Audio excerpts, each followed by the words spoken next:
Welcome to Tenpachido Hall, home to Kodan storyteller Kyokudo Nanshun. Tonight's story is about the events that occurred in an unexpected truce on the Western Front during the first Christmas of the First World War. In a time that celebrates peace and goodwill, how did the soldiers react? Despite many eyewitness accounts, this event is considered more myth than historical fact. Happy holidays! Tonight's Kodan tale gathers together the accounts of those soldiers in the trenches on that day. Please fill your heart with peace and light as you enjoy tonight's holiday Kodan tale, The Miracle of the Christmas Truce.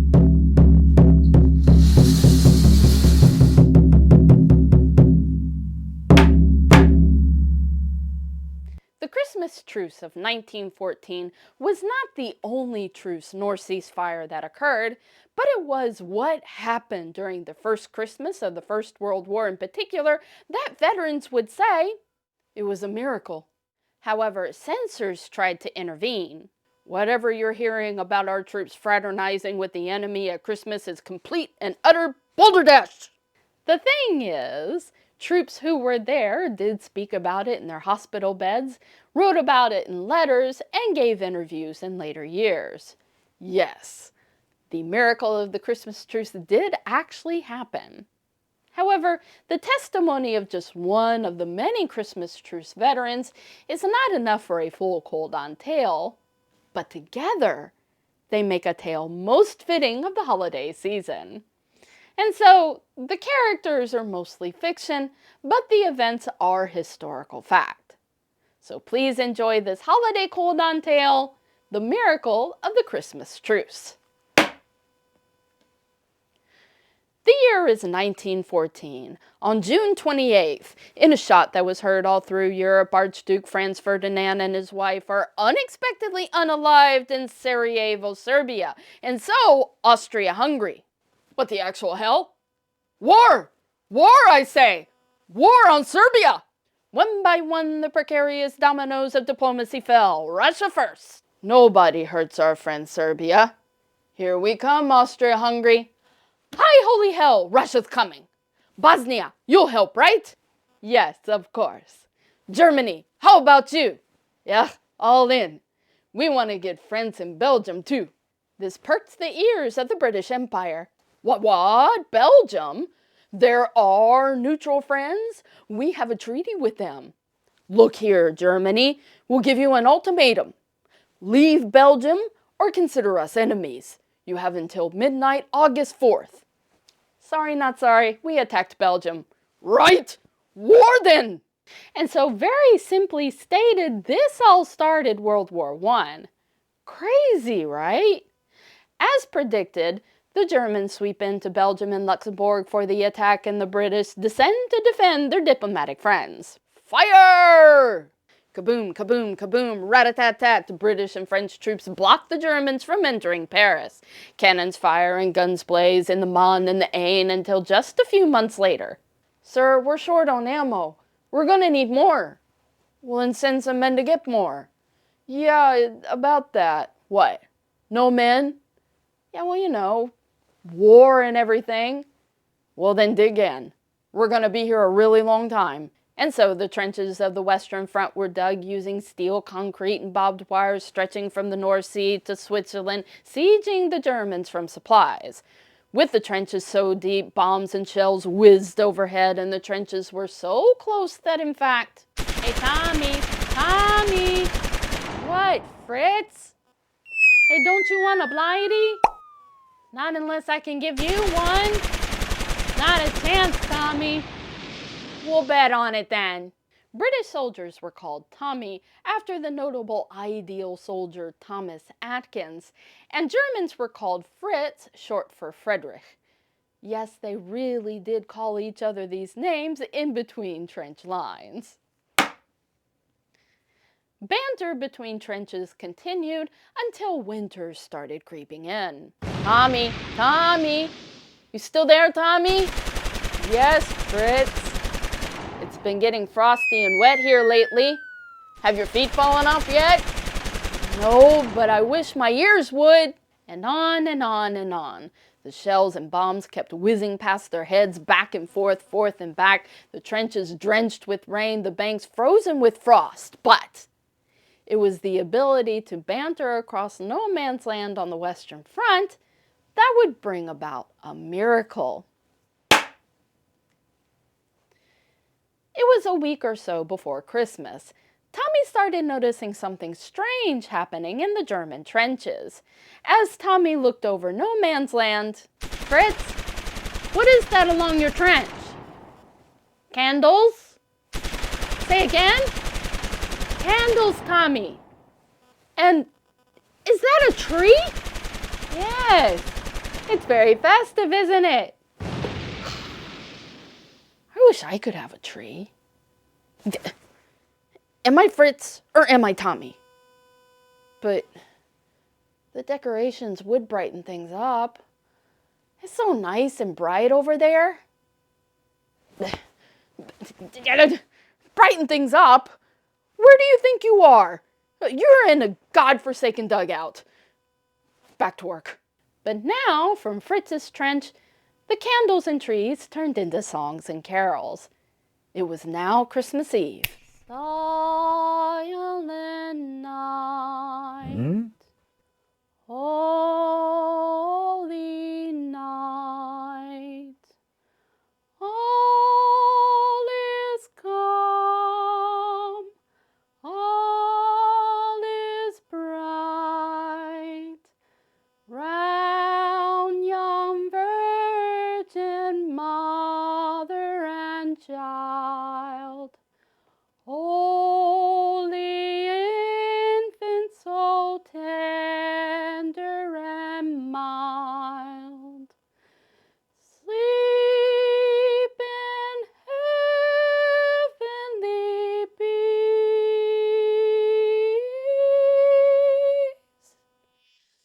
Sleep in heavenly peace.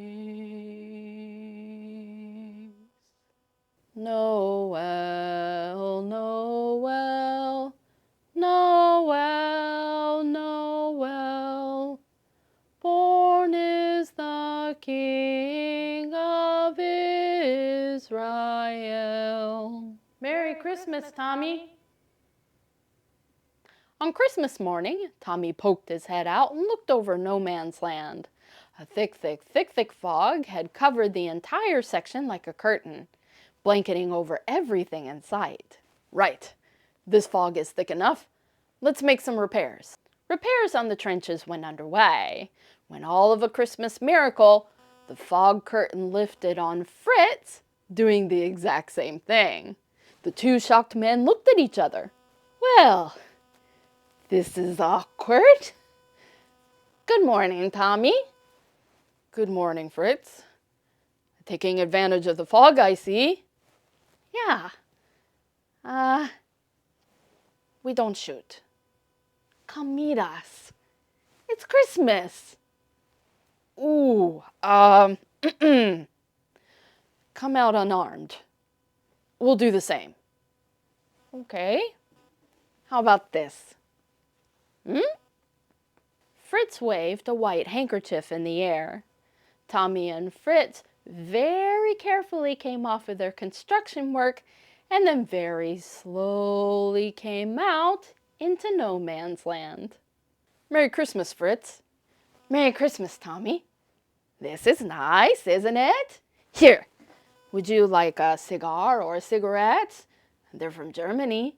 It's a very interesting taste. Cigar. As long as there are no snipers pointed at me. Would you like to meet him? He's the best shot in all of Germany. He's one of our national treasures for sure. Sure? And how about some schnapps? It'll warm us up. And so right in the middle of no man's land, Tommy and Fritz enjoyed a Christmas cigar and schnapps. Well, this is nice. So Fritz, why do you speak English so well?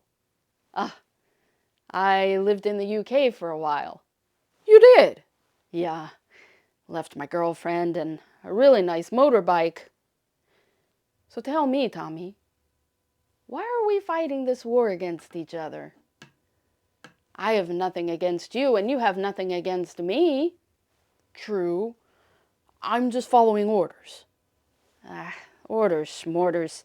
Of course I'm following orders too, but maybe if we don't shoot at each other, both of us will live, you know? Live and let live? Tommy could not answer. So, Tommy, what do you do when you're not doing this? Well, I like to collect things. Oh, like what? Well, it's kind of funny, but I like to collect buttons. Buttons? Yeah, I've collected some very interesting buttons over the years. Do you have this collection with you? Sadly, I had to leave that behind. Would you like some German buttons to go with your collection? That would be interesting, wouldn't it? Would I? It would be an honor. Here, do you have some clippers or something? I'll give you 2 of my buttons. Then I'll give you 2 of mine. Tommy pulled out a pair of wire clippers he had on him and gently clipped the buttons off of Fritz's coat. Now this little exchange may be funny to us now, but actually button collecting is a really expensive hobby. Look it up.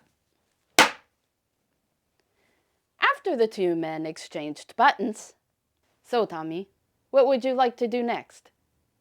Well, we should probably bury those who couldn't be with us today.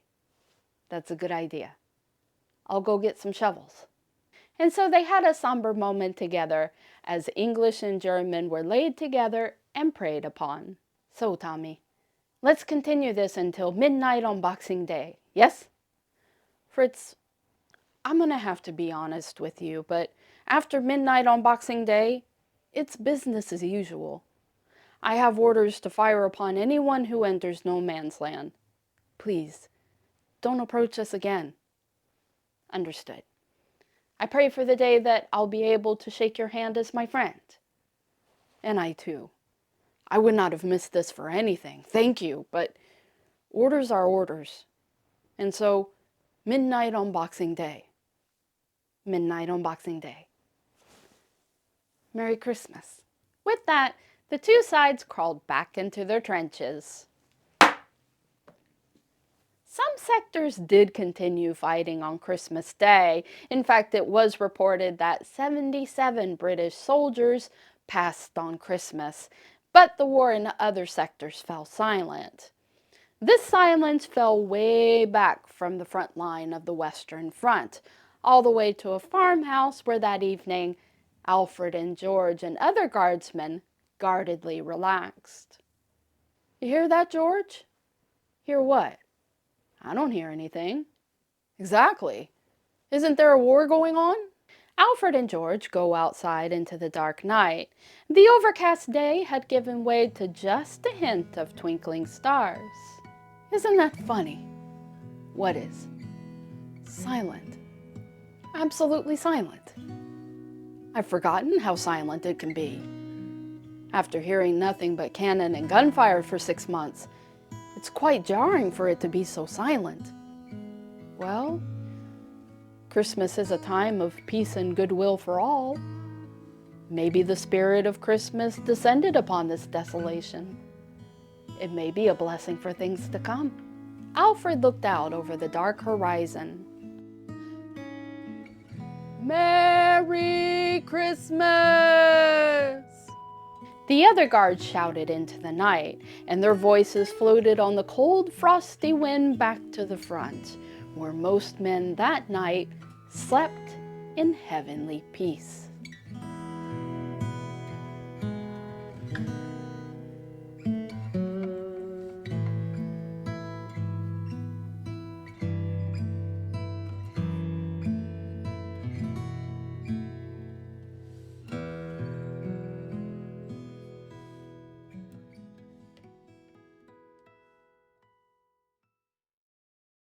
Back at the front, Tommy got in trouble for the unprecedented truce.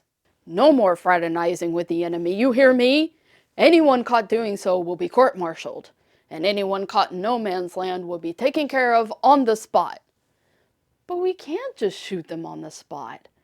Whatever happened to live and let live? They're not attacking me. I'm not attacking them. Nobody wanted to continue the war. Eventually, and very gradually, the war would continue. Echoes of the miracle of the Christmas Truce of 1914 spread as a rumor. Soldiers told of their experiences to nurses, family, and friends, despite being suppressed by the war censor. So, why do we know about the truce then? From Neutral America! Yeah, I've never used those two words together before. But in 1915, newsboys held up the New York Times. Extra, extra, read all about it. A lack of malice felt by all on the Western Front during the holiday season. Once the news broke in the USA, the United Kingdom decided they needed to come clean about what happened on the Western Front. We need to keep the spin on this positive. Put something like, the absurdity and the tragedy must begin again despite soldiers not willing to comply. But then the censors intervened. Whoa, whoa, none of that. As far as the media is concerned, this never, ever happened. Shut this all down. Even sadder, Germany would never report on the event. And even today, there are people who swear the truce could never happen. There was barbed wire everywhere. No way those men could get through to meet each other. This whole thing is nothing but a rumor, a myth. I'm not sure how the testimony of an estimated 100,000 soldiers equates to a myth. Sadly, the Great War would continue for another 4 years, and never again would there be another Christmas truce. When Fritz started singing again next Christmas, "Tommy, shoot your gun in time with that caroling. That will drown that nonsense out." Tommy did so with a tear in his eye, remembering that silent Christmas day with Fritz just a year before. No, there's no happy ending here, just a memory. Even today, the bombs fall and the guns sound. So let's remember. When enemies are faced man to man on a battlefield during a time of peace and goodwill, will they follow orders to destroy, or will they sing and take the hand of his brother, if not just for one night?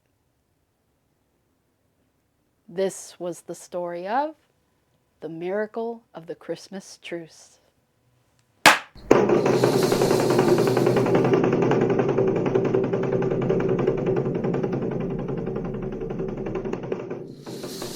Oh, Mr. BG. You couldn't turn the lights off this time, could you? Merry Christmas, Mr. BG. Thank you. We here at Tenpachido Hall wish you a very happy holiday filled with peace and light no matter where you are. May hands come together with thy neighbor and the world become calm, even if just for one night. But let's not forget to celebrate with good cheer! Deck the halls with boughs of holly, fa la la la la la la la la. 'Tis the season to be jolly, fa la la la la la la la la. Don we now our gay apparel, fa la la la la la la la la. Troll the ancient Yuletide carol, fa la la la la la la la la.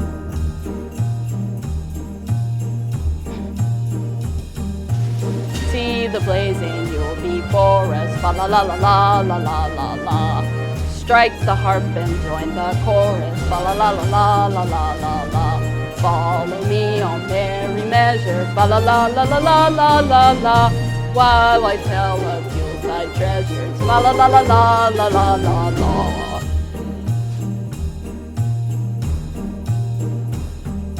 Fast away the old year passes, fa la la la la la la la la.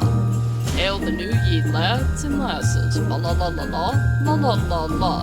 Sing we joyous all together, fa la la la la la la la. Heedless of the wind and weather, fa la la la la la la la la.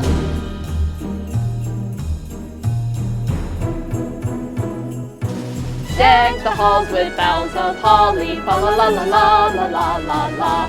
'Tis the season to be jolly, fa la la la la la la la la. Don we now our gay apparel, fa la la la la la la la la. Troll the ancient Yuletide carol, fa la la la la la la la la. Fa la la la la la la la. Merry Christmas, everyone! Happy holidays!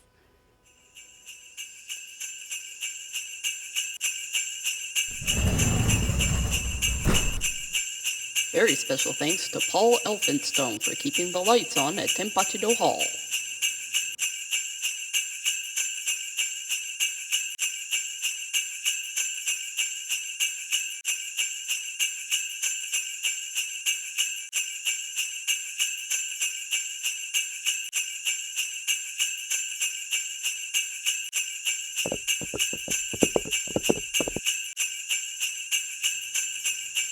Ho, ho, ho!